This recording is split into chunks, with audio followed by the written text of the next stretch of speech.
From Washington, this is VOA News.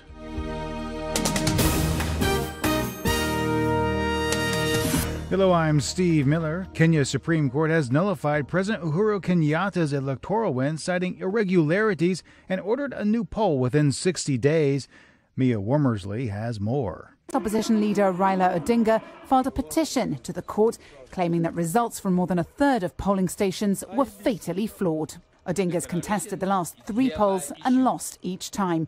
A row over the 2007 result was followed by weeks of ethnic bloodshed, and 1,200 people were killed. Last month's voting was followed by protests and sporadic violence that killed at least 28 people. Friday, the bodies of 21 people were found floating in the Naf River in Bangladesh. Robert Raffaele has the details. The officer in charge of Teknaf police station said the bodies of the Rohingya Muslim refugees had been buried at a local graveyard. On Thursday, 26 bodies of women and children were recovered after 3 boats carrying Rohingya fleeing violence in Myanmar capsized in Bangladesh. Myanmar's military said on Friday that most of the 400 people died in recent violence in the western state of Rakhine were because of triggered attacks on security forces by insurgents from Rohingya ethnic minority. United States-backed fighters in Raqqa say they have taken the last districts of the old city from Islamic State jihadists. A spokesman for the SDF told the AFP the coalition of fighters are now on the edges of IS's security quarter in the city center, where most of its main bases are. About 25,000 civilians remain trapped with the remaining jihadists. A U.S. military spokesman said he has not been able to confirm if the city has been retaken. This is VOA News. Texas Governor Greg Abbott held a news conference in Austin, Texas on Friday. He assured residents that there's plenty of gasoline. The bottom line is that the state of Texas will have plenty of gasoline showing up at gasoline stations across the state of Texas.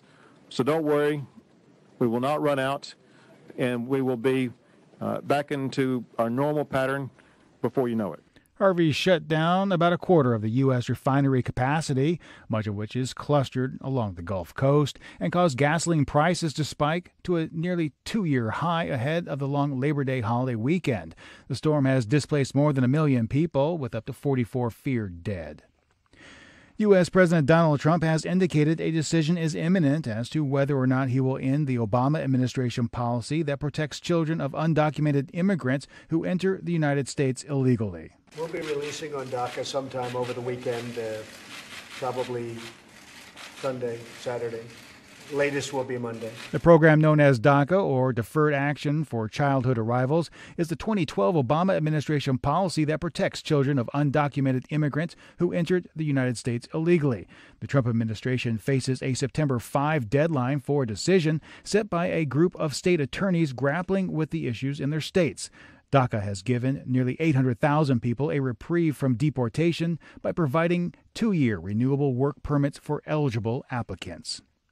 Venezuela's former chief prosecutor, Luisa Ortega, met Mexico's attorney general and handed over documents regarding Venezuela. Ortega fled her homeland after accusing Venezuelan President Nicolas Maduro of involvement in corruption. Ortega, who was removed from her position earlier this month, said a week ago she had evidence that Maduro was involved in graft with construction company Odebrecht. The 59-year-old Ortega has said she would give details of the corruption cases to authorities in the United States, Spain, Mexico, Brazil, and Colombia. South Korean President Moon Jae-in and U.S. President Donald Trump spoke by telephone on Friday and reaffirmed the need to bring Pyongyang back to the negotiation table by applying maximum pressure and sanctions.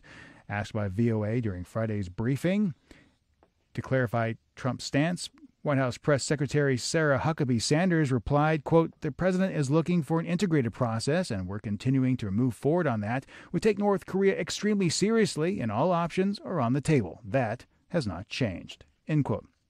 For additional stories and in-depth coverage to these and more, point your web browser to voanews.com. From the News Center in Washington, D.C., I'm Steve Miller. That's the latest world news from VOA.